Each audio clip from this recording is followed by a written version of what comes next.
Kumusta kayo mga kapatid? Kumusta ang buong linggo nyo? Sa ating lahat ng kapatiran, kinagagalaw kayong magkasama ngayon. Sino nanonood dito ng Pastor Lahi Live? Nakakapanood? Ayan. Huwag lang kayo manood ha, mag-comment kayo doon. Si Nanay Francine, lagi ito nagko-comment doon eh. Para malaman ko na talaga nanood kayo. Kasi pag hindi okay mag-comment, hindi mag-appear doon yung pangalan ninyo. Okay? Maliban dito sa Little Karamay kasi wala talagang signal. So sana magkaroon tayo ng signal doon at para makapanood na kayo mga kapatid ng ating Pastor Lahi Live. Ano bang, nanonood ka? Opo, sir. Ha? Siguro lagi ito nakakatanggap ng purpose ito. Ha? Yan po mga kapatid, manood tayo lagi dahil ito po, mahalaga ito sa atin. Kasi para madiligan yung ating kaluluwa, i-share din ninyo. Sabi, hindi ho lahat marunong magmensahe, pero lahat po marunong mag-share. Ay bahagi lang po ninyo kapatid. At super blessed po ninyo dahil Tagalog ho yung mensahe ko. Yung mga Bisaya, pangiti-ngiti na lang sila, sinisikap nilang maintindihan yung Tagalog. Sabi niya, Pastor, wala kaming problema kasi nakaintindi kahit kunti, makaintindi kami ng Tagalog. Pero yung Tagalog, hindi talaga makaintindi ng Bisaya. So, super blessed po tayo mga kapatid na nabigyan ng chance na makarinig na mga mensahe na pabalita ng bugtong at buhay na Diyos. Ayan. Welcome po sa lahat ng ating mga kapatiran, sa ating mga si Gobernador. Nandito si Gobernador, palakpakan na si Gobernador. Ayan si Vice. Welcome Vice. Purihin na bugtong. Naka-record yun ha. Abangan mo yun sa Facebook. Palakpakan natin si Vice sa kanyang mensahe mga kapatid. Purihin na bugtong at buhay na Diyos. Yan. Nawala na yung kamay. Nawala na yung kamay nyo. Kala nyo, hindi ko napansin yun ha. Ayan. Purihin na bugtong at buhay na Diyos. Buhay na mga kapatid, ay ngayon po ay araw ng Sabat. At kagabi ang topic ko ay patungkol kay Daniel. Patungkol kay Daniel, Shadrach, Meshach, at Abednego. Nanay Francine? At alam nyo mga kapatid, hindi ko napansin na nung umaga pala, ay habang nag-scan ako ng mga mensahe ko mga kapatid, yun ang pinaka nakita ko na mas kailangan natin na mensahe, na kung saan, paano ba tayo tumira sa yungib ng leon na hindi tayo kainin ng leon. Ibig sabihin, mayroong mga pagsubok sa ating buhay. At minsan mga kapatid, sa mga pagsubok na yan, minsan nanghihina tayo at nilalamon tayo ng ating mga problema. At usually po, dito ang labanan. Ang digmaan po mga kapatid, nandito sa isipan natin. At pag hindi po natin makayanan yan, bibigay tayo. Dito sa Karian mga kapatid, maraming pagsubok kayo ditong mararanasan.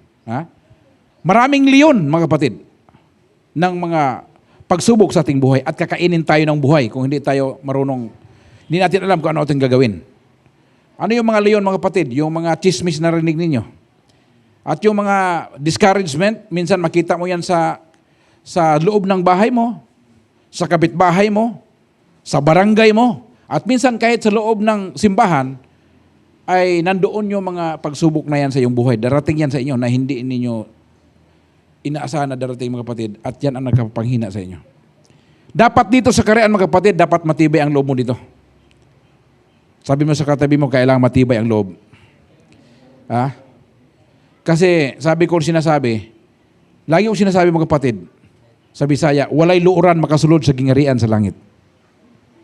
Alam niyo ibig sabihin nun sa Tagalog? Walang matampuhin na makapasok sa Karian ng langit mga kapatid. Tandaan niyo yan. Patibayan talaga ng loob ito mga kapatid. At ngayong gabi, ang pag-usapan natin ay patungkol po sa tatlong lalaki. Walking through the fire. Paano lumakad sa apoy? Nasubukan na ba yung lumakad sa apoy? Gusto niyo bang lumakad sa apoy? Ikaw ba, gusto mo lumakad sa apoy? Ha? Sabi niya, Pastor, ano nangyari kay Pastor? Papalakarin na tayo ng apoy. Ha? Ako, nasubukan ko ng magbuga ng apoy. Bunding? Kasi nung Boy Scout ako, dapat may talent ka. Ang ginagawa ko, nagbubuga ako ng apoy. Maraming salamat, Mother Bing. Alam yung paano magbuga ng apoy? Yung gas. Ano mo yun? Ilalagay mo sa bibig mo, pagkatapos may apoy ka, bubuga mo ng ganon. Pero dapat maingat ka. Kasi pag magkamali ka, mga kapatid, masusunog yung mukha mo. So, ganon po, mga kapatid. At yung paglalakad ng apoy. Nung sinabi ko yan doon sa Mindanao, mga kapatid, sabi ko, tuturuan ko kayong lahat, papalakarin ko kayo ng apoy. Nagulat sila, Pastor. Excited sila. Papalakarin sila sa apoy. Sabi ko, mayroong special na dasal para dyan. Mayroon akong tuturuan sa inyo dito, papalakarin kayo ng apoy, mga kapatid. Una, ito si gobernur.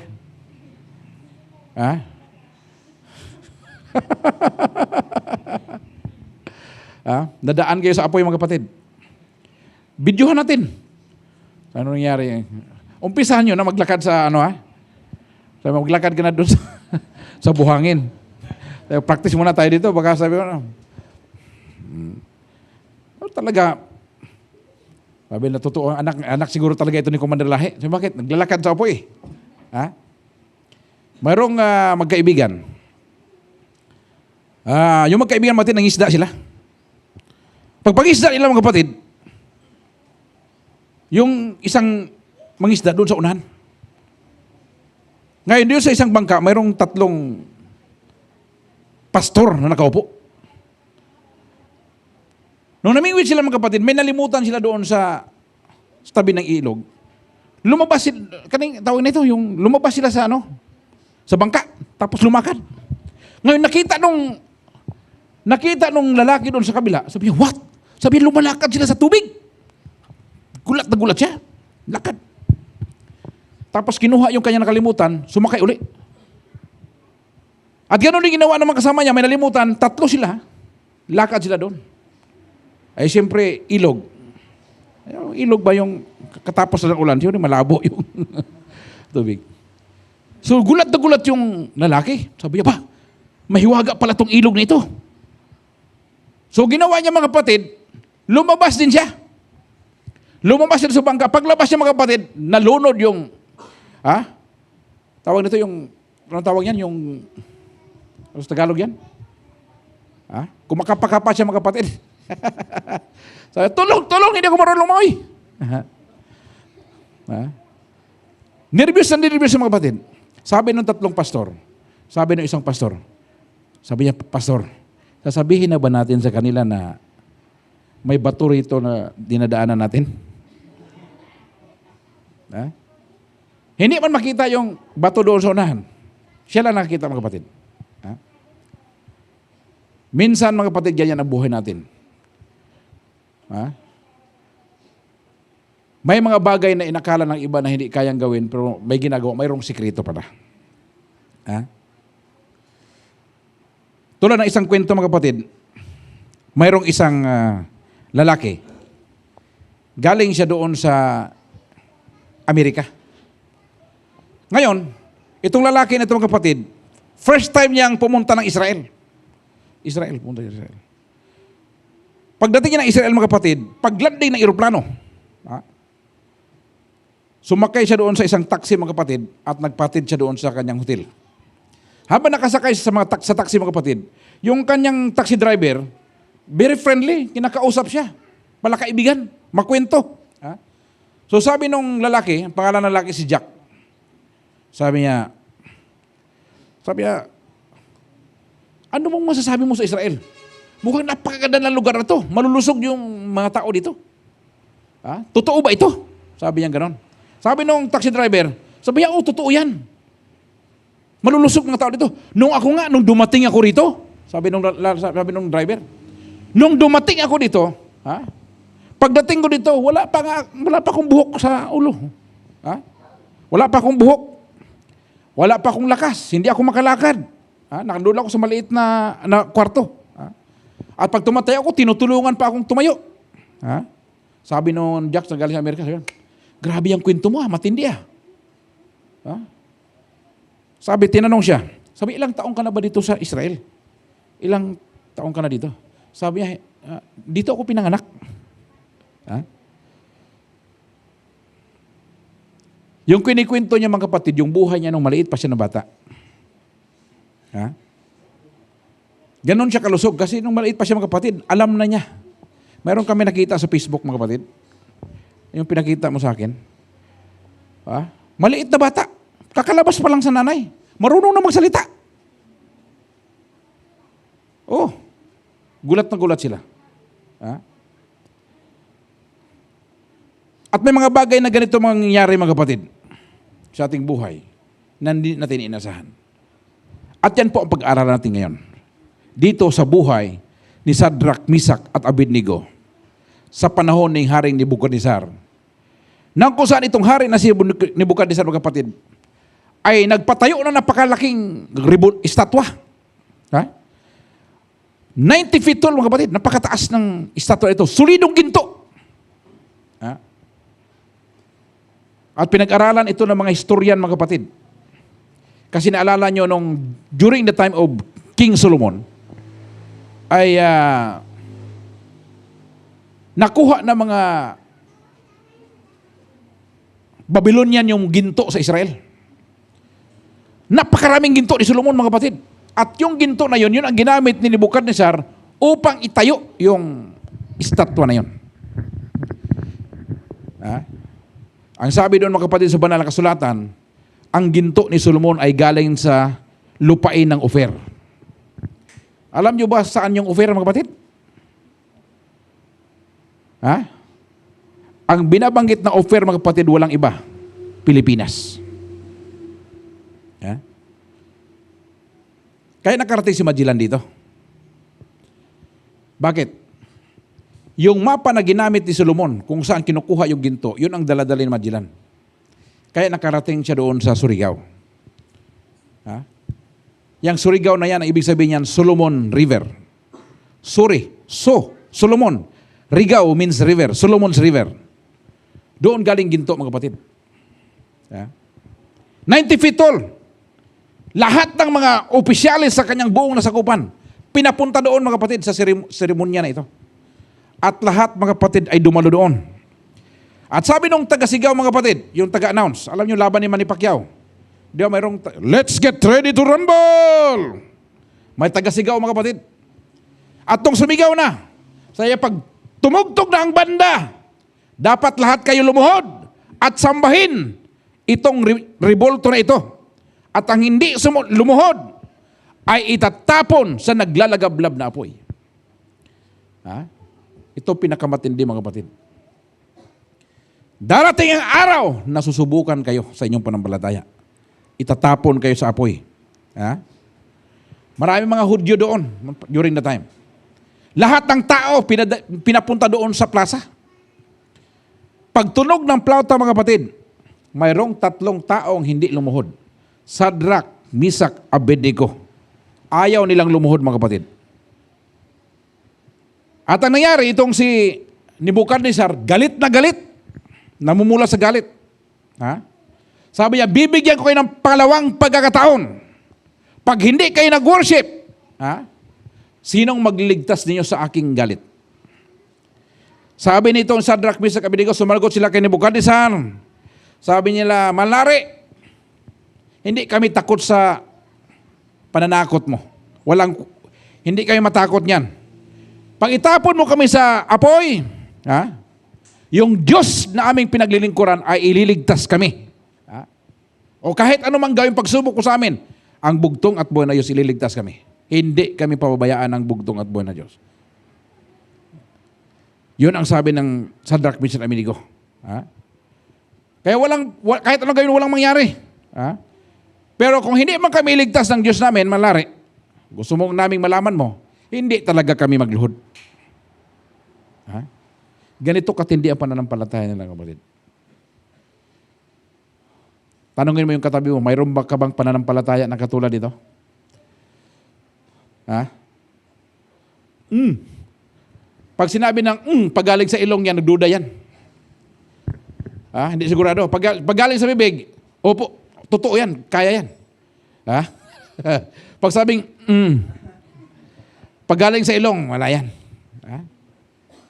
Tanongin mo katabi, mayroon ka bang kapanindigan na katulad dito? Anong isasagot mo? Lado yung luya man. Hindi maniwala yung sabihin mo. Mayroon ba kayong panampalataya na katulad dito? Yun ang matindi. At yan ang sabihin niyo mga kapatid, pag dumating yung mga pagsubok sa buhay ninyo, tatapon kayo sa apoy ng mga pagsubok. Tandaan niyo itong mensahe na ito. Anong sabi? Sabi ng hari, painitin ng apoy 7 times. Isipin mo yung mga kapatid, sobrang init yan. Yung lang magluto ka ng kan, mainit na yun 7 times. Alam niyo paano magpainit ng apoy?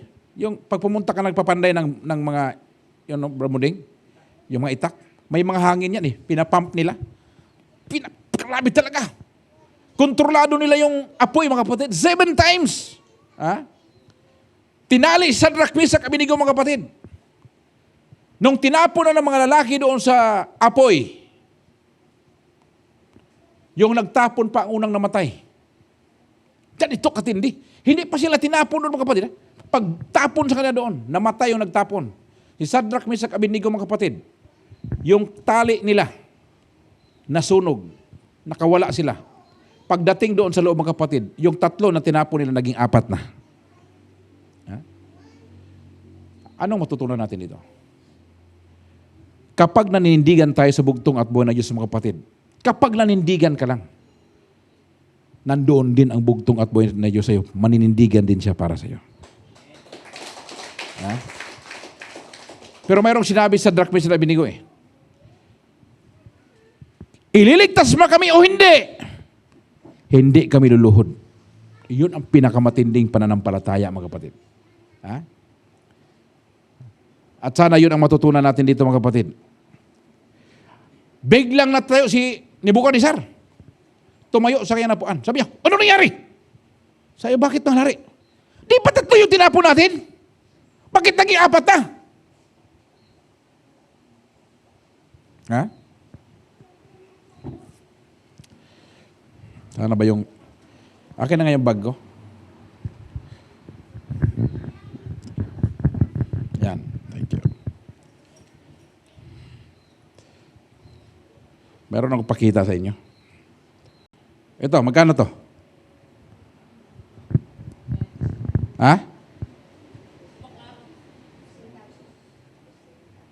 Magkano to? Pogs.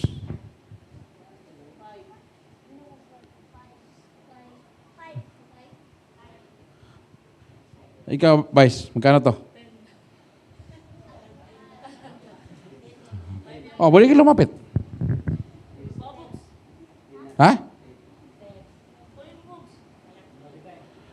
Nakalagay Andres Bonifacio. Magkano? 5 piso ito. Gusto nyo ba gawin ko tong 10 piso?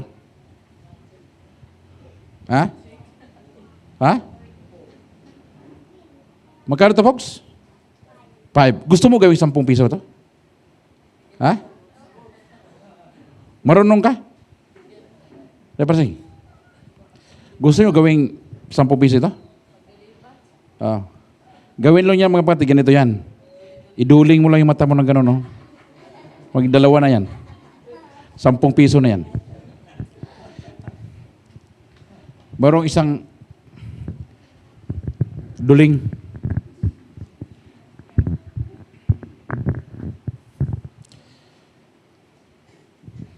Sumakay yung pasahero niya.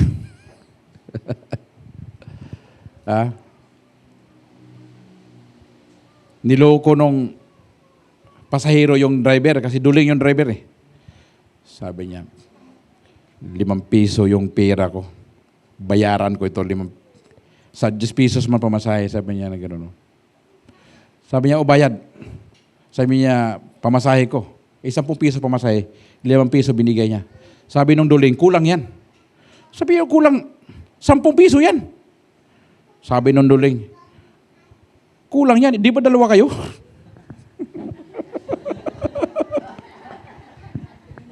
Ha? Akala niya makalusot siya. Ha? Sabi niya, 10 piso lang binigay niya. Sabi niya, dalawa yan, Siyempre duling. Sabi niya, 10 nga yan. Kaso dalawa kayo. Ha? Nagulat sila mga kapatid. 3 ang tinapon, 4 ang nakita. Grabe ng pagkatindi. Ha? Lahat ng gagawin ng mga taong galit sa inyo. Ito, Commander Lahi, totoo nangyari ito mga kapatid. Davao. First class anti-communist, Commander Lahi. Ha? Karamihan ng mga tao ni Commander Lahi, mga kapatid, tandaan nyo yan. Puro mga rebelde yan. Gobernador. Rebelde lahat yan. Bago naging back to Christ mga kapatid, anti-communist ito. Pag pumunta ka sa Davao mga kapatid, lahat na nagsisimba doon, puro maitak lahat yan. At yung mga itak nila mga kapatid, may nakalagay doon sa tawag nito, yung lalagyan ng itak. May nakalagay doon, patyunta ang komunista. Sipin mo yan. Ha? Kaya nang tumakbo doon ng mayor si Commander Lahi sa Davao, ang kalaban niya si Mayor Rodrigo Duterte, kalaban niya doon. Nagkasalubong sila doon sa plaza. Ayaw umatras si Duterte. Ayaw din umatras si Commander Lahi. Ha? Labas yung mga tao ni Duterte. Lumabas din yung mga tao ni Commander Lahi. Pulahan, ilaga, puro mga nakapanyo dito lahat. Yung panyo na, suot lahat. Ready to fight. Sabi ng ating mahal na Paulo, patay na talaga ito. Sabi, hindi makaya ito. Atras tayo. Patay tayo. Di tayo manalo ito, Commander Lahi. Ha? Nawala yung komunista doon sa Davao, mga kapatid. Commander Lahi, kilalang kilala yan. Nung first time kong pumunta ng Davao, hindi ko naman alam na ganon siya doon ka, tawag nito? Well known sa Davao. Siyempre, bata pa, maliit pa ako. Nung dumating kami doon mga kapatid, nung pinuntahan kami ni Papa doon sa hotel na tinuluyan namin kapatid, nakamotor siya, siya lang mag-isa. Pagdating ng ganon, sino yan? Sabi, Commander Lahi, 45 dito. Sabi ko, wala mang alalay, walang bodyguard. Ha? Pag mag-announce yan, sabi, ngayong gabi. Ha? Kayo mga komunista kayo, humanda kayo, ngayong gabi. Bantayan niyo ha. Alas 12 ng hating gabi, pupunta ko na Cagayan de Oro. Ganitong oras. Ha? Ambusin ninyo ako. Ha? Kinagabihan mga kapatid, punta ng mga rebelde doon. Pagdaan ni Commander Lahi, ilang truck na mga sundalo ang kasama ni Commander Lahi. Sabi, hindi natin maambos ito, Commander. Bakit? Ilang truck ng sundalo ang kasama? Wala namang kasama si Commander Lahi sundalo. Kaso ang nakikita nila may kasamang sundalo si Commander Lahi. Ganon katindi ang bugtong at buhay na Diyos, mga kapatid. Kapag nanindigan ka. Ha? Ha? Kapag nanindigan ka mga kapatid, handa kang manindigan sa bugtong at buhay na Diyos. Ang bugtong at buhay na Diyos maninindigan din para sa iyo. Kasi tinaya mo yung pananampalataya mo mga kapatid. Dadalhin ka talaga ng bugtong at buhay sa pinakadulo-dulo ng iyong pananampalataya na kung saan walang-wala ka nang yang kundi mo wala atrasan dahil wala ka nang maatrasan. Pag dumating ka sa punto na wala ka nang maatrasan mga kapatid, ang bugtong at buhay na Diyos ang nasa sandalan mo. Ganito katindi ang kapangyarihan ng bugtong at buhay na Diyos. Ha? Hindi ka atras kahit isang kadangaw. Saan sa Tagalog yan? Isang dangkal. Hindi, wag kang umatras mga kapatid. Ha? Sabi ni Harry Willard, 4 ang nakita ko. Ha? Hindi sila nasaktan. At ang nakita ko sa ka-4, mukhang anak ng tao. Alam mo yung salitang anak ng tao mga kapatid? Alam niyo kung sino yan? Sino yung anak ng tao? Dalawa ang title ng dinadala ng bugtong at anak ng Diyos at anak ng tao. Paano nalaman ni Haring Nebuchadnezzar? Paano niya nakilala yung bugtong at buhay na Diyos na may anak na tao doon? Paano niya nakilala? Dahil ang nagturo kay Haring Nebuchadnezzar, si Daniel. Ha? Alam mo, noong unang panahon mga kapatid, yung mga hari, lahat ng mga relihiyon, ha? Santil mo, Agta, Tikbalang, Dracula, lahat ng relihiyon mga kapatid, paniniwala mo, tanggap ng hari yan, basta manalo lang sa digmaan. Tanggap niya yan. Ha? Kaya nakilala niya itong bugtong at buhay na Diyos. Ha? Anong sabi ni Hari Nebuchadnezzar? Sadrak, Misak, Abednego, lingkod ng Diyos ng kataas-taasan. Lumabas kayo dyan. Napakatindi. Ha? Isipin mo pong kapatid, kapag nanindigan ka sa pananampalataya mo, ha? Igagalang ka ng mga kalaban mo at ang pangalan na bugtong at buhay na Diyos itataas din kasama ng paggalang sa iyo. Ha? Di ba?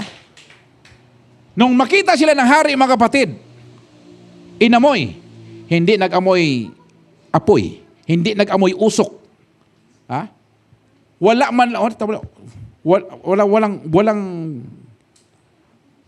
Walang sunog, mga kapatid. Tiningnan yung buhok. Ha? Hindi man lang nasunog ang buhok. Yung damit, walang sunog. Hindi nangamoy usok. Anong sabi ni Nebuchadnezzar? Ha?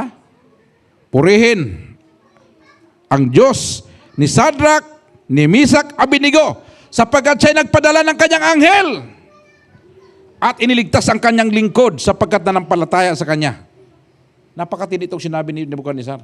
Alam niyo ba itong si Nebuchadnezzar, mga kapatid, pagdating ng panahon, makikita natin sa langit na malakit si Nebuchadnezzar kasi bago siya namatay, tinanggap niya ang bugtong at buhay na Diyos. Ha? Sabi ng hari, gumawa ng batas si Nebuchadnezzar. Walang kahit sino mang magsabi ng masama o pangit sa bugtong at buhay na Diyos. Subok ko na ito, mga kapatid. Subok ko na ito. Buhay silang. Ha? Marami siyang sinabi. Sabi ko sa kanya, boy, ha? Kung hindi mo talaga tanggapin, ayaw mo talagang aminin ang katotohanan, naawa ko sa iyo. Yan ang ikakamatay mo.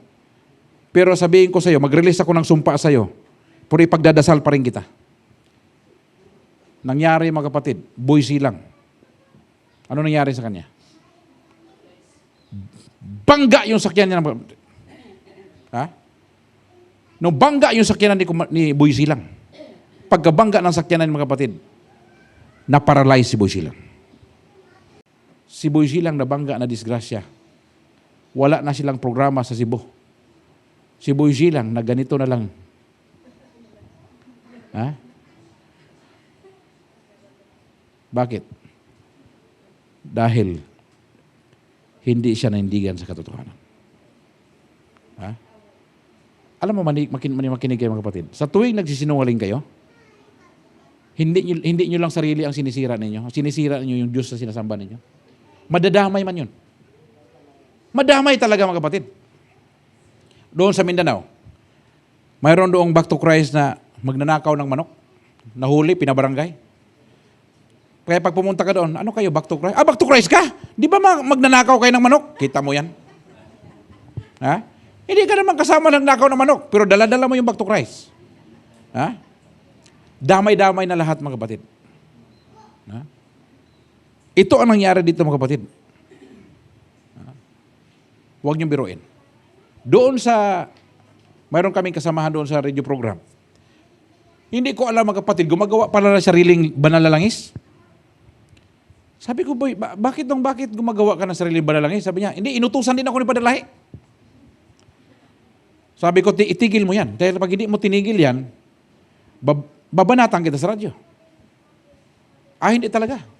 Matindi itong langis ko, galing ito si Kihor. Tigil. Sabi ko kay Brother Gilbert, Bert, banatan mo. Ano sabihin ko, Pastor? Ganito sabihin mo. Nag-release ako ng sumpa. Pag-release mga kapatid. Ano sabihin ko, Pastor?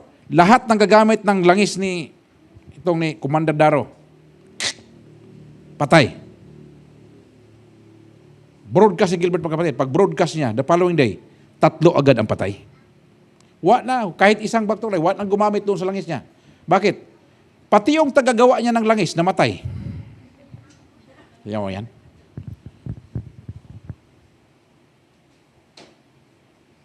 Huwag niyong isultuhin, huwag niyong basta-basahin ito mga kapatid, ang bugtong at buhay na Diyos. Tingnan mo itong mga tao na to. Pag nanindigan kayo sa inyong pananampalataya mga kapatid, ang bugtong at buhay na Diyos maninindigan din sa inyo. Ha? Makapanindig balahibo na proteksyon ang ibibigay ng bugtong at buhay na Diyos. Sabihin mo, makapanindig balahibo. Matindi yan mga kapatid. Gobernador, matindi yan. Ha? Power talaga ito mga kapatid. Anong ginawa kay Sadrach, Mesach, Abednego? Na-promote. Ha? Na-promote. Pinakamataas sa katungkulan mga kapatid. Doon sa Babylonia, Sadrach, Mesach, Abednego. Ha? Anong matutunan natin sa buhay natin yan mga kapatid? Mayroon ba tayong moral courage? Ha? Ano yung moral courage? Spiritual courage na manindigan sa pananampalataya natin. Ha? Tingnan mo ito sila Ricky Libradilla. Eric, ano yun? Walang kabuhay-buhay ang mga mensahe doon. Bakit? Alam ng mga tao naman sinungaling sila eh. Lalo na mga taga-Palawan. Alam na yung mga taga-Palawan anong ginawa nila dito. Ha? Padre Lahi, nasa Amerika. O, tinan mo saan yung libing si Elderber. Doon sa libingan ni Padre Lahi. Doon sila. Doon na yan sila nagsama. Ha? Itong tatlong lalaki na ito mga kapatid, napakatindi, nanindigan. Kahit itapon sa apoy mga kapatid, nanindigan sa pananampalataya. Ha? Ano nangyari sa panahon nila? Nagpatayo. Ano pinatayo? Isang estatwa. Ha? Anong klaseng estatwa? Ginto. Ha? Bawat henerasyon mga kapatid, mayroong estatwang itinatayo. Tandaan niyo yan. Akala ninyo sa panahon lang ni Sadrach, Mesach, Abednego mayroong estatwa na itinayo? Sa ating kapanahonan ngayon, mayroon din mga estatwa na pinatayo. Ha? Para tayo lumuhod doon mga kapatid. Ha? Ano ba ito ngayon? Give you an example. Napakaraming mga issues sa ating gobyerno ngayon mga kapatid. At hindi lamang sa Pilipinas, kundi sa ibang bansa. Na mayroon silang mga batas na alam nating mali, pero ginagawa nila. I give you an example. Abortion. Pagpalaglag ng bata. Ha? Sa banal na kasulatan mga kapatid, bawal ang magpa-abort ng bata. Pero mayroong Amerika, allowed. Divorce. Hiwalay. Ina-allow yan sa ibang bansa mga kapatid. At pinaplano na rin yan dito sa Pilipinas na i-allow itong divorce. Ano pa? Alcohol. Sigarilyo. Droga. Mayroon na bansa kayo kapatid, pati ata ang Canada. Itong lugar na ito na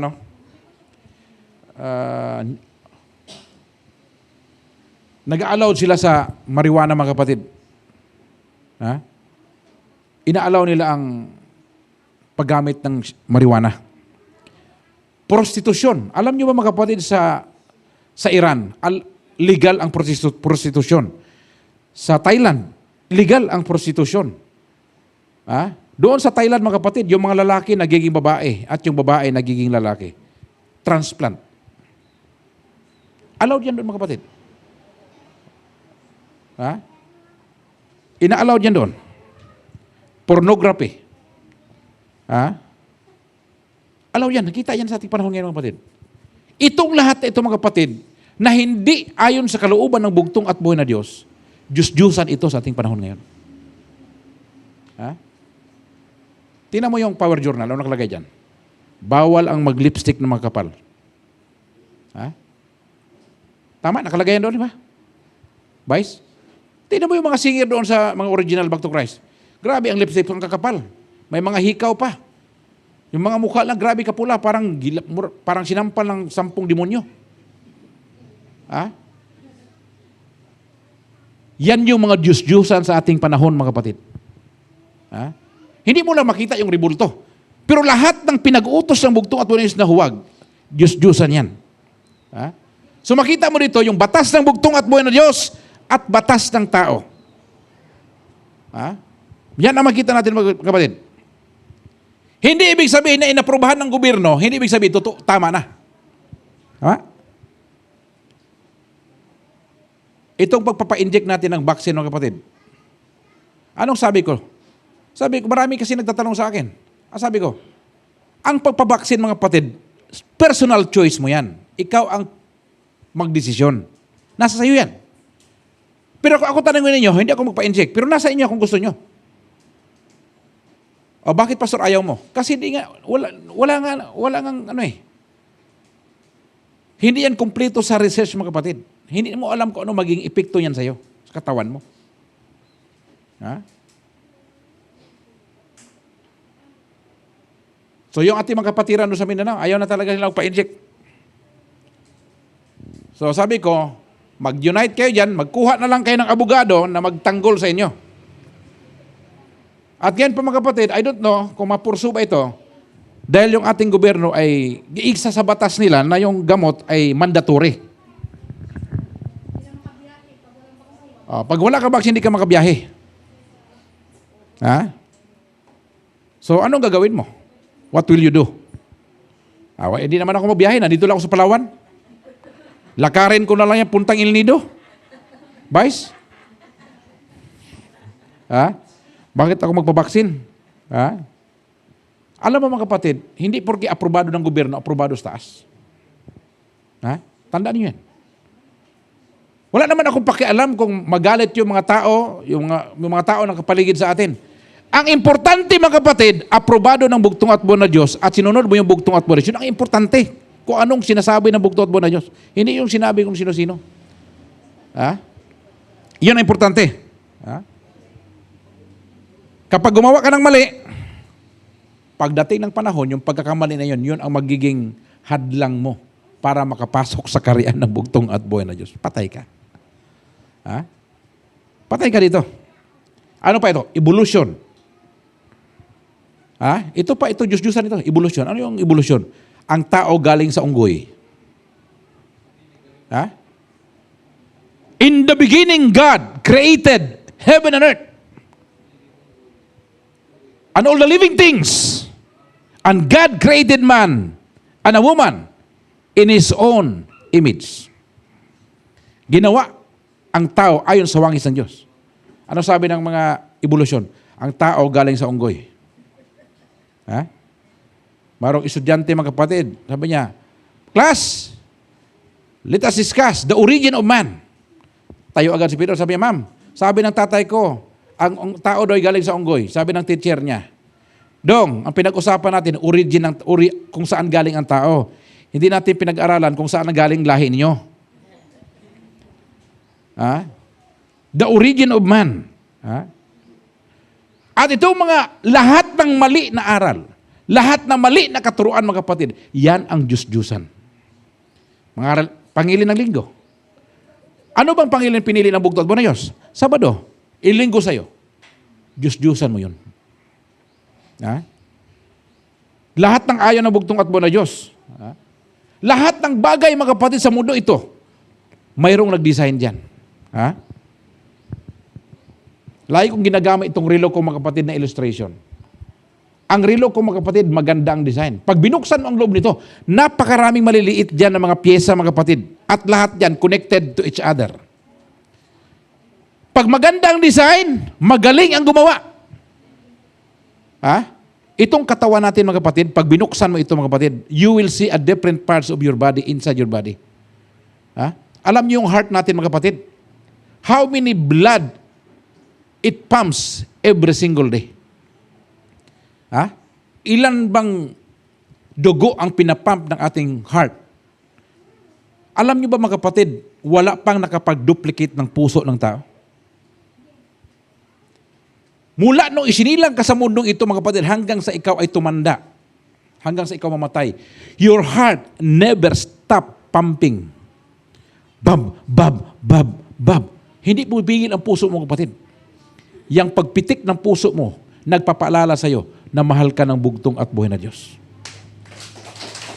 Ha?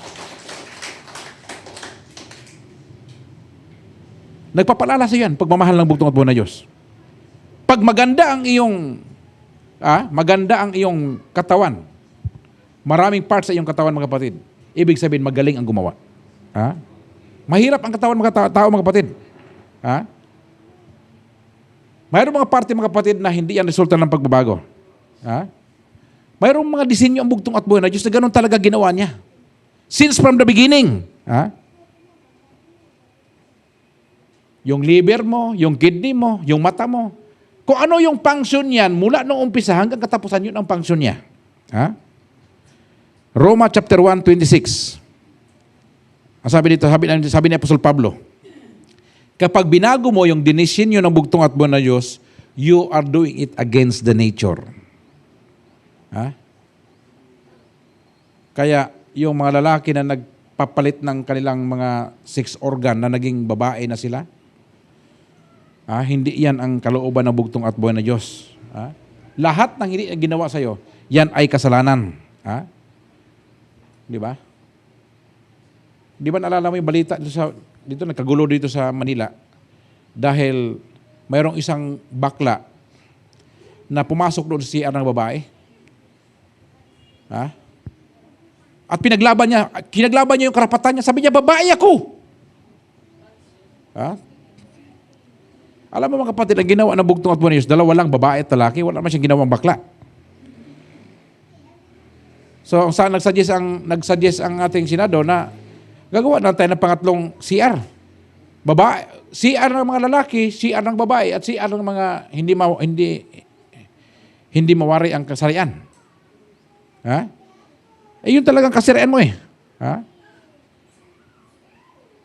Pero mga kapatid, susunod ka man o hindi, kailangan mo mag-decide sa buhay mo. Kung susundin mo ba ang bugtong at buhay na Diyos. Susubukan ka talaga. Susubukan ang pananampalataya mo. Yung karakter mo, yung pag-uugali mo, yan yung ginagawa mo. Yan ang totoong mong pagkatao kapag dumating na ang pagsubok sa buhay mo. Yan ang totoong pagkatao. Ikaw talaga yun. Dito mga kapatid, pwede pa tayo magitian, pwede pa tayo magtawanan mga kapatid. Pero pag dumating ang pressure sa buhay mo, doon mo malalaman kung anong klase ka talagang tao.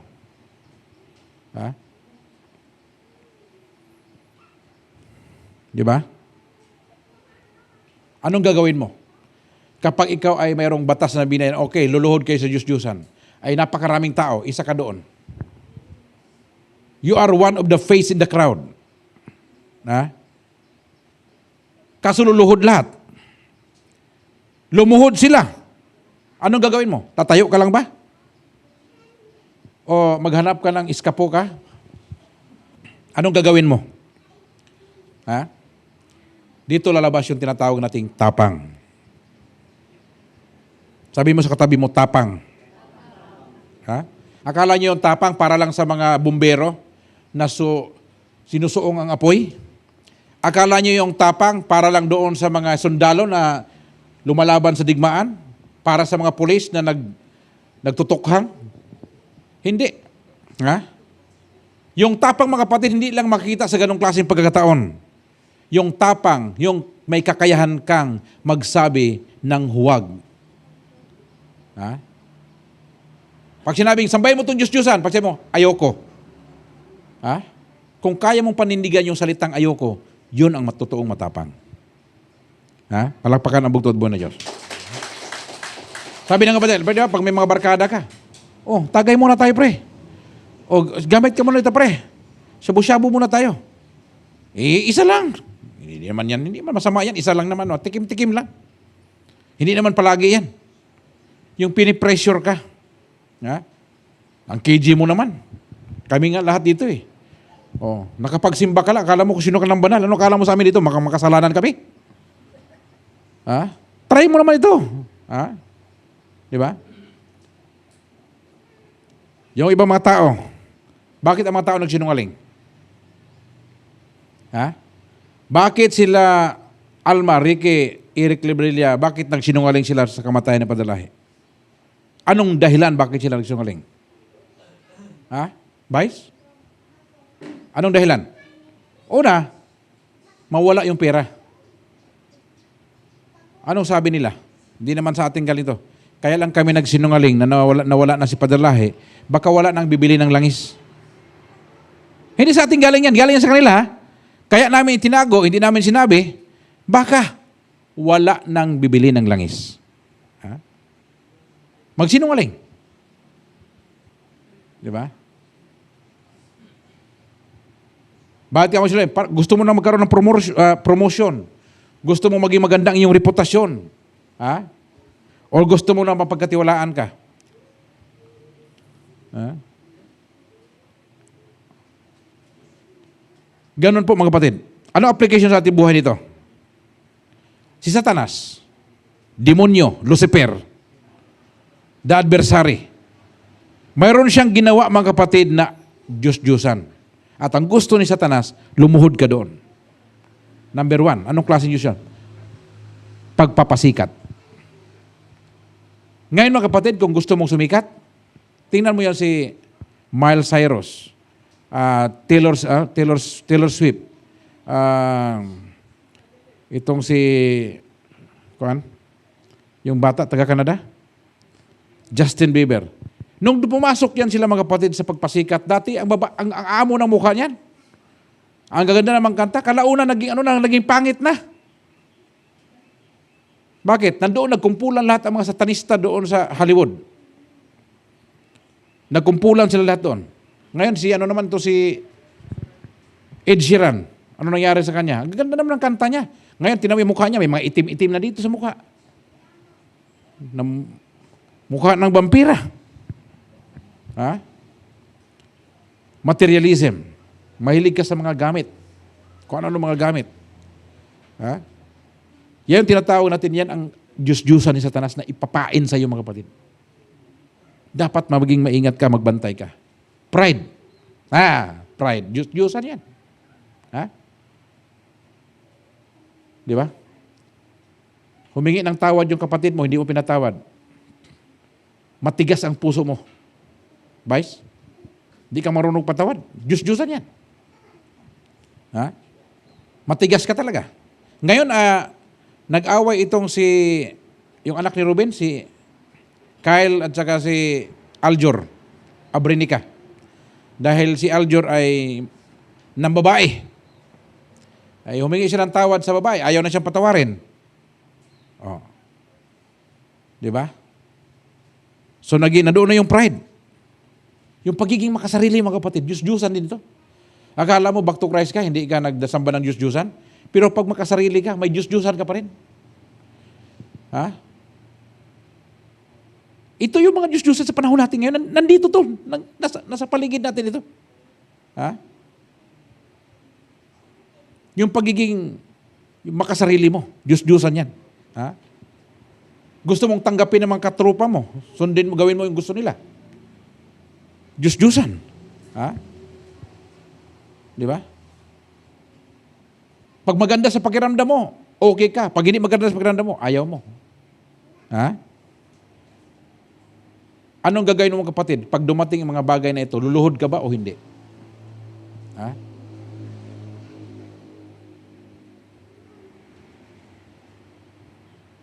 Pag sinabi mong luluhod ka, panghawakan mo yung kasalanan mo. Panghahawakan mo yung pride mo. Panghahawakan mo yung pagiging materialism mo. Ha? Panghahawakan mo yung bisyo mo. Ibig sabihin, lumuhod ka na kay Satanas. Ha? Ngayon, pag pumunta ka sa mga kaibigan mo, hindi ka, nag-inuman sila, hindi ka uminom. Anong paningin ng mga katrupa mo sa'yo? Pangit. Ha? Di ba? Ano sabihin na sa'yo? Para ka namang sino? Ha? Wala ka talagang pakisama. Sagsamba-samba ka lang dyan sa back to Christ na yan. Kala mo kung sino ka na. Wala ka namang ginagawang ganon. Ha? Di ba? Ipipressure ka mga kapatid para maging katulad ka nila. Kaya mga kapatid, huwag nyo sabihin na pag may nag-post doon na happy birthday, ang ganda ng cake. Sasabihin nyo kagad, sana all. Ha? Alam niyo mga kapatid, ginawa tayo ng bugtong at bunay sa iba-iba. May itim, may puti, kayo manggi, pula, itim, yellow, iba-iba. Ay, tingnan yung mga mukha ninyo, magkamukha ba kayo lahat? Di ba? Halimbawa, makita mo si Mother Bing. O sabihin mo naman, Nanay Francine, sana all. O, gusto mo maging kamukha na kayo, kayo mga babae, kamukha lahat kayo ni Mother Bing. Eh, paano pa natin makikilala si Mother Bing, magkamukha na kayo lahat? Ha? Di ba? O, ikaw, Gob, papayag ka ba yung asawa mo, kamukha mo? Halikan mo yung asawa mo, parang hinalikan mo yung sarili mo. Ha? Hindi, sana all. Kadiri niyan. Ha? Inasawa mo, kamukha mo rin. Ha? Napakatindi niyan. Huwag niyong gagamitin yung sana all na yan, ha? Ha? Ingatan niyo yan. Ha? Pipressure kayo. Ha? Mayroong isang matanda na babae. Ang edad niya 102 years old. Matanda na siya. Tinanong yung babae. Sabi, ano bang na-enjoy mo sa buhay mo, tumanda ka, umabot ka sa kanyang edad? Sabi niya, ang kulang sa akin yung peer pressure.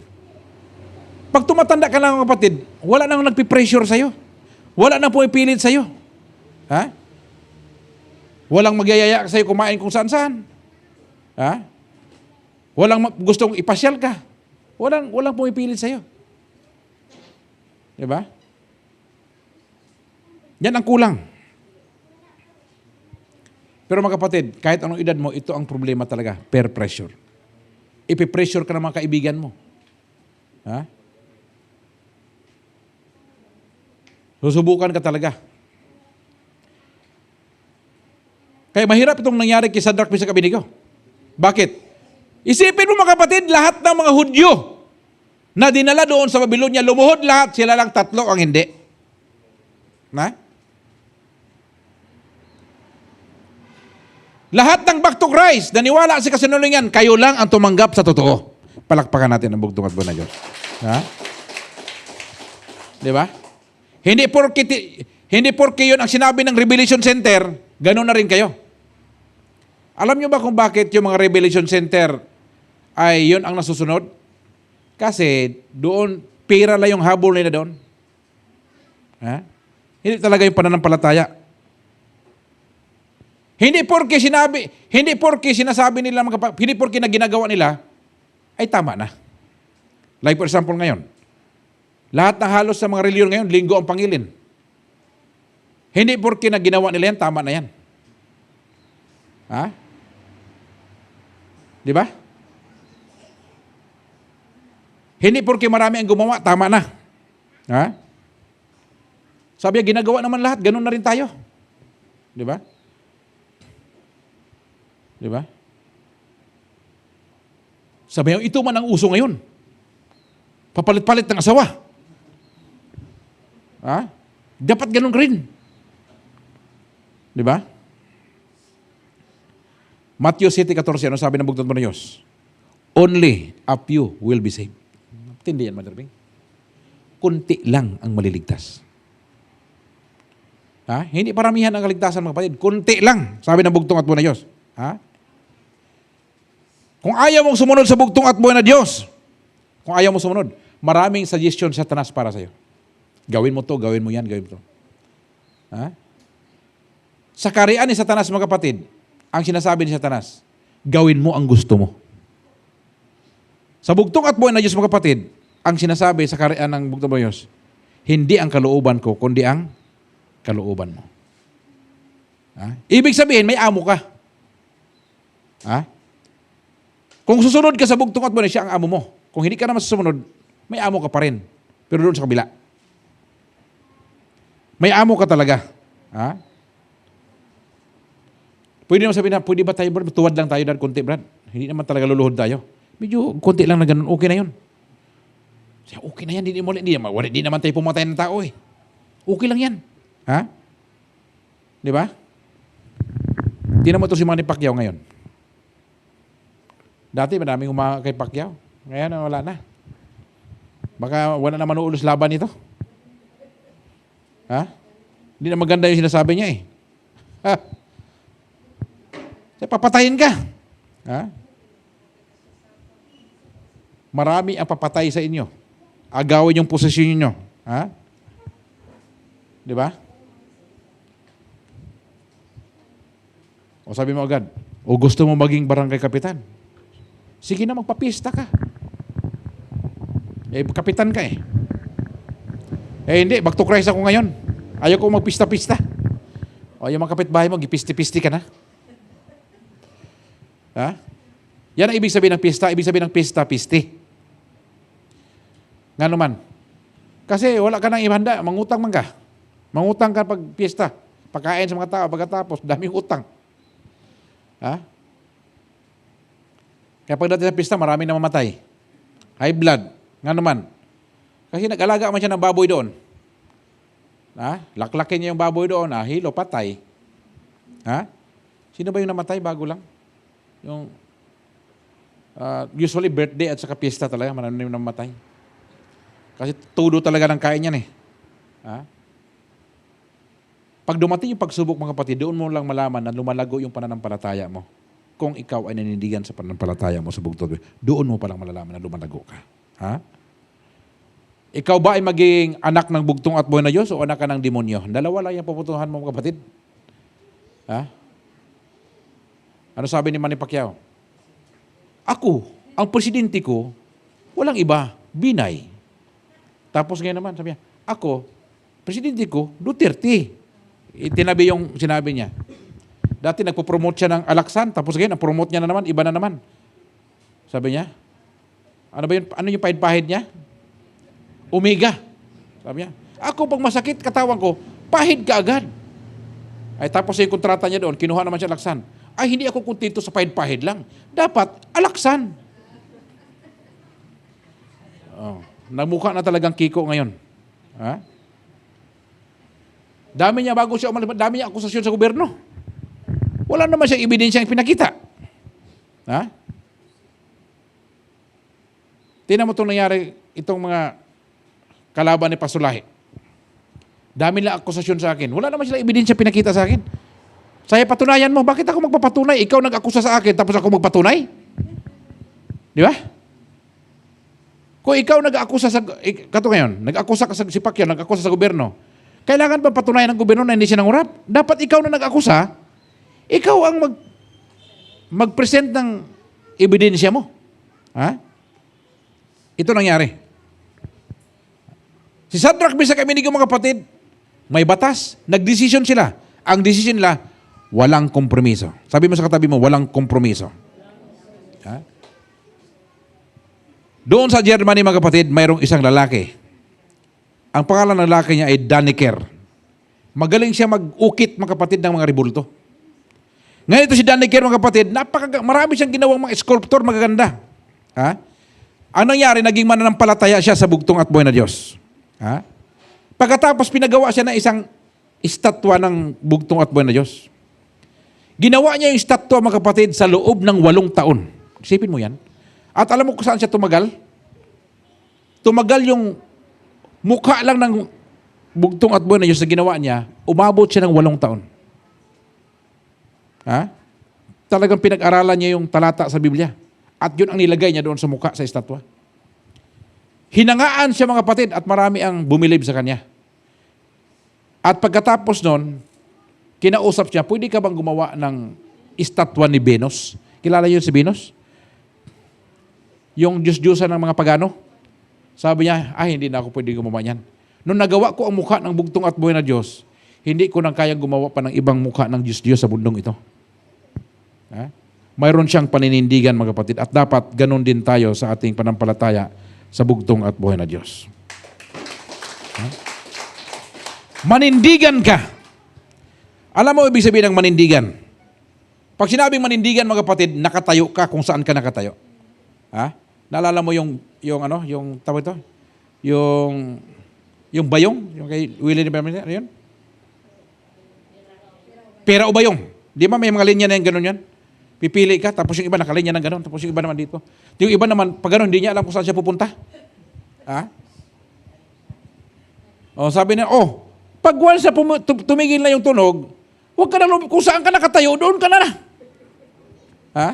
Hindi ka nalilipat mga kapatid, anong gagawin mo? Ha? Remain on one's feet. Kung saan ka nakatayo, doon ka talaga. Ha? Kung anong pananampalataya mo, doon ka talaga nanindigan ka. Sa digmaan, ganoon din. Manindigan ka. Ha? Dito mga kapatid, sila nanindigan. Ha? Pwede naman silang mag-bow down. Pero hindi sila nag-bow down mga kapatid, nanindigan talaga. Ibig sabihin, toyo talaga. Hindi nakatayo na nakayuko. Straight talaga. Ha? Pwede naman sila yumuko. Sabi nila na, para sa amin, luhod na to. Hindi. Straight. Kitang-kita talaga mukha nila. Nanindigan talaga sila mga kapatid. Ha? Yung iba na pressure. Ha? Lumuhod. Bakit? Na pressure. Unang Tesalonica 2:4. We are not trying to please men, but God who tests our heart. Ha? Minsan gusto natin i-please yung ating mga mayor, gobernador. Susunod tayo kahit hindi tama. Ha? Mayroon silang desisyon at alam nila ang kanilang gagawin. Bago pa man itinayo yung rebulto, alam mo na dapat ang sagot mo. Ha? Mayroong isang missionary mga kapatid, yung Moravian missionary. Pumunta sila noong 1700, sila ay pumunta ng Fiji Island. Yung Fiji Island mga kapatid, ay isa po yan sa lugar na ang mga tao doon ay kumakain ng tao. Mga kanibal. Nung nag-aral ako sa eskwelahan namin mga kapatid, mayroon ako naging kaklase na taga doon, Fiji Island. Minsan magkatabi kayo matulog. Sabi ko sa kanya, wag mo akong kainin ha. Mga itim yan sila. Tapos malalaki ang mukha, malalaki ang kamay. Mga black. Ngayon, sinabihan itong mga missionary ito, sabi nung kapitan ng barko, hindi ba ninyo alam na yung mga tao yan, nangangain ng mga tao yan? Kakainin kayo. Patay kayo doon. Alam mo ang sabi ng mga missionary? Bago pa man kami pumunta doon, dati na kaming patay. Ha? Kung takutin kayo mga kapatid sa kamatayan, matagal na kayong patay. Saan kayo nilibing? Yung karamihan sa inyo, dito nilibing Diyan kayo nilibing sa swimming pool. Di ba? Pag niliblob ka sa tubig, namatay ka sa bugtong at buhay na Diyos at nabuhay ka sa bugtong. Bagong nilalang ka na. Ha? Nanindigan sila mga kapatid. Ha? Mayroong kasabihan, hindi pinag-uusapan kung gaano kalaki ang aso, kundi yung aso ba ay handa bang lumaban. At tawag yan yung sumakmal. Ha? Marami ng malaking aso, hindi na marunong sumakmal eh. Ha? Kung binigay mo na lahat sa bugtong at buhay na Diyos, sinuko mo na lahat, mayroon ka ba bang maibigay kay Satanas? Ha? Meron akong kanta yan eh. Surrender ko nimo. Ihatag ko nimo ang tanan. Binigay ko na sa iyo lahat. Mayroon pa bang natira? Ha? Sabi na balang suratan, give all your tithes and offering. Ibigay mo lahat. Yung bang sinasabing lahat, mayroon bang tinira? Wala. Ha? Harapin nila ang apoy mga kapatid. Pero nag-desisyon sila. Kahit anong mangyari, hindi tayo luluhod. Ininit pa 7 times ang apoy mga kapatid. Dapat kabahan na sila doon eh. Sabi niya, hindi naman kasama sa usapan ito. Akala ko, init lang 7 times. Tinaasan pa ang pressure mga kapatid. Galit na galit ito si Nebuchadnezzar. Ha? Pinakita pa na yung damit nila. Alam mo ginawa na damit ni Shadrach, Meshach, and Abednego? Yung sinuot nilang damit? Pag sinuot mo yung mga kapatid, pag ilagay mo sa apoy yun, liliyab agad yun. Ganong klaseng damit ang pinasuot sa kanila. Ha? Patay talaga sila dito. Patay nga yung mga sundalo eh. Ha? Matinding init. Ha? Hindi ka talaga makakatakas sa itong apoy na ito mga kapatid. Di ba? Pagdating doon sa loob, mga kapatid, anong ginawa nila? Naging 4, nag-awitan pa sila doon. Anong inawit nila doon? Ha? Ang bugtong at buhay na Diyos ang aking kanlungan. Ha? Pag dumating ka na sa panahon na may mga pressure sa buhay mo, ano awitin mo? Ha? Ano yung chorus ng kanlungan? Ha? Ano, napansing? Anong chorus ng kanlungan?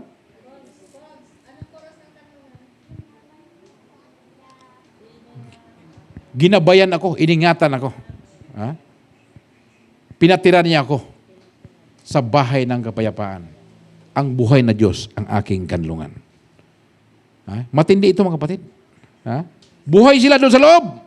Iniligtas sila ng bugtong at buhay na Diyos. Ha? Nung itinapon na sila, mga kapatid, hindi sila siniligtas ng bugtong at buhay na Diyos.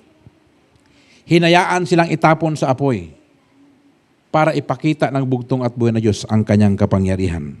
At sumama ang bugtong at buhay na Diyos doon sa apoy at sila'y iningatan. Ha?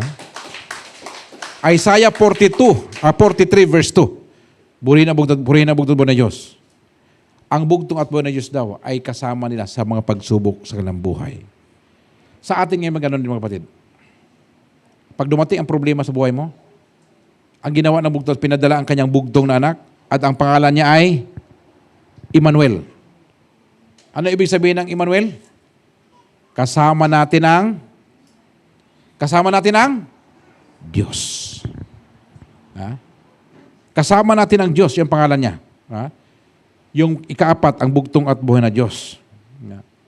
Alam mo, mga kapatid, kung ano yung pag-uugali ninyo, doon magdidetermina at doon ipapalabas ng bugtong at buhay yung kapangyarihan niya. Ha? Kaya tingnan mga kapatid, karamihan ng ating mga kapatiran ng mga Batak, bakit solido yung pananampalataya nila sa bugtong at buhay na Diyos? Kasi wala sila talagang itinira sa pananampalataya niya. Ubos na ubos, mga kapatid. Ha? Di ba? Pero sa syudad, mga kapatid, pag magkasakit ka, pwede ka pa pumunta ng Adventist Hospital, sanitarium, pwede mo pa dalhin doon eh. Pero mga taga-bundok, wala nang mapuntahan yun eh. Ha? Pag magkasakit, wala na ibang option doon. Banal lang diretso buhos. Wala ibang mapuntahan eh. Ha? Meron ako nakausap doon ni Tibo doon sa Mindanao, mga manubo. Eh siyempre may juice-juicean sila doon. Yung mga anito nila. Sabi ko, manampalataya ka sa bugtong at buhay na Diyos, makapangyarihan to. Ginawa ko, mga kapatid. Pakita siya ng ano niya. Ng power niya. Sabi ko, kita mo yung ulap na yan? Dilim na eh. Sabi ko, tanggalin ko sa langit yan. Pag tingala ko sa langit, sabi ko, ginanon ko. Eh, nawala din. Believe siya, mga kapatid.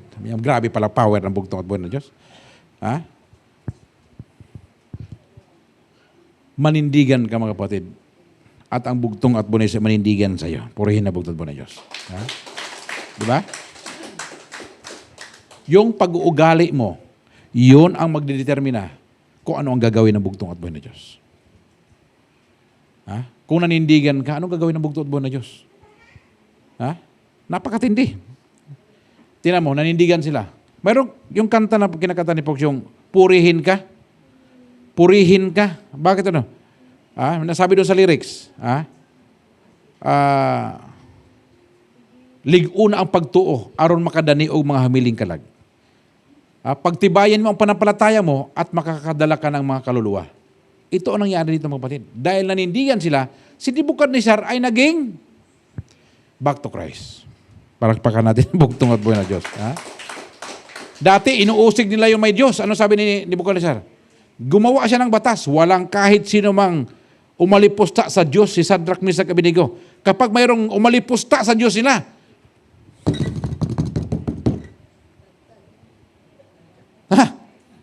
tad ka, patay ka, bata ka. Ha? Yan ang sabi dito. Sila ay taong matuwid. Hindi sila suwail, kundi sila ay nanindigan sa bugtong at buhay ng Diyos. nagbago yung utos ni Nebuchadnezzar. Napakatindi. Ito mga Hebro, hindi man lang tumuwad, hindi lumuhod, hindi nasunog. Nanindigan sa kanilang pananampalataya, mga kapatid. Noong unang panahon, mga kapatid, nung nagkaroon ng rebellion, nagkaroon ng mga komunista sa China, sa panahon nila Mao Zedong, itong mga rebelde, mga kapatid, yung mga komunista daw, nakahuli sila ng 100 student. Mga Kristiyano, 100. Hinarangan nila yung gate, mga kapatid. Nilagyan nila ng cross doon sa daan. Ang sabi nung mga komunista, kayong lahat na 100 student dito sa paralan na ito, makakalabas kayo ng buhay. Hindi namin kayo pakialaman. Ang gawin lang ninyo, itong cross na nakalagay ito, apakan lang ninyo. Ang tawag niyan ba? Apakan mo yung cross, yung pananampalataya mo. Makakalabas na kayo ng buhay. Buhay na buhay kayo. Walang babaril. Pag hindi nyo napakan, barilin namin kayo. Marami natakot. Ang unang 7 estudyante, mga kapatid, inapakan yung cross. Hindi siya binaril. Lumabas. Pero yung sumunod na 8 estudyante, mga kapatid, na sumunod na lumaka doon, ay talagang hindi sila lumuhod, mga kapatid. Umiwas sila. Hindi nila inapakan yung cross, mga kapatid. At sila ay lumuhod at nanalangin. Pagluhod nila, tuloy-tuloy sila mati. Hindi nila inapakan yung cross. Ang ginawa sa kanila, mga kapatid, firing squad, patay sila lahat. Ngayon, yung mga estudyante na tira, nakita nila na yung 8 estudyante nanindigan at nakita naman nila yung 7 na hindi nanindigan. Ang natira, mga kapatid, yung 92 student na naiwan, mga kapatid, pagtayo nila, umiwas doon at hindi inapakan yung cross. Lahat sila firing squad. Pinatay sila. Pero nanindigan sila sa kanilang pananampalataya. Palakpakan natin ito. Ngayon, ang tanong, mga kapatid, sa atin ngayong umagang ito. Ano bang buhay na mayroon ka? Ang buhay mo ba ay matatawag natin na isang taong nanindigan sa pananampalataya? O ikaw ay mga tao na pag dumating ang pressure sa buhay ay nakakalimutan ang pangalan ng bugtong at buhay na Diyos? Ikaw ang magdesisyon nito. Ilan ba sa inyo dito ngayon, mga kapatid, yung mahina ang desisyon pagdating sa pananampalataya? Kunting pressure lang, kunting problema lang, tampo agad, hindi na magsisimba. Tagay ka, Brad. Kunting pressure lang, tagay ka na. Madali kang makuha. Mga barkada mo. Ilan ba sa inyo ang may kahinaan na katulad nito? Ilan ba sa inyo nakakaranas nito, mga kapatid? Di ba? Nakakaranas ba kayo ng ganyan sa buhay ninyo? Na konting problema, hindi kayo makatayo? Sabihin ko sa inyo, mga kapatid, kung mayroon kayong nagawang kasalanan at hindi kayo nanindigan sa panampalataya ninyo, mga kapatid, pagpasok nyo doon sa pintuan ng langit, pagpasok mo doon, mga kapatid, masushoot circuit ka. Ma-electrify ka, mga kapatid. Mangirig ka. Hindi ka makapasok doon. Bakit? Mayroon kang kasalanan. Walang kahit katitig na kasalanan, mga kapatid, makapasok ka doon sa langit. Hindi pwede. Short circuit ka doon. Ito ang nangyari, mga kapatid. Ilan ba sa atin ay mayroong kasalanan na hindi pa natin isinuko sa bugtong at buhay na Diyos? Ano bang kakulangan natin? At ano ating gagawin upang tayo ay manindigan sa ating pananampalataya sa kapanahunan natin ngayon? Ikinagagalak ko kayo, mga kapatid, na makasama sa araw ng Sabat na ito. Dahil pinatunayan ninyo na kayo ay mga anak ng bugtong at buhay na Diyos sapagkat nanindigan kayo sa katotohanan at natanggap ninyo ang anak ni Commander Lahi. Ha? Inakusahan na impostor. Yan yung mukha ko mga kapatid. Mukha itong impostor ito. Ha? Yan ang sinasabi ng kabila. Tinawagan ako, may nagkausap ako mga kapatid na kapatiran sa Mindanao. Yung tiyuhin niya na doon sa kabila, sila naman nandito. Ha? Yung tiyuhin niya doon, nakipag-usap siya, ayaw makinig. Alam mo mga kapatid, kung talagang kampante ka sa paniniwala mo, makikipag-discussion ka.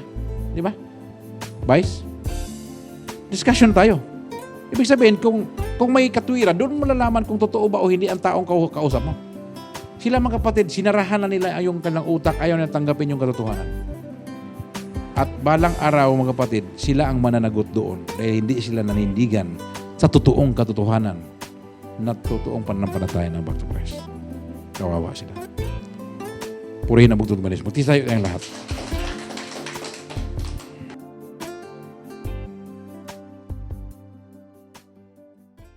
Lahat ng kapurihan at karangalan ay para sa nag-iisang bugtong at buhay na Diyos ng mga Diyos, Panginoong Heso Kristo, Yeshua Yahweh, na pinakamakapangyarihan sa lahat. Shalom Aleichem.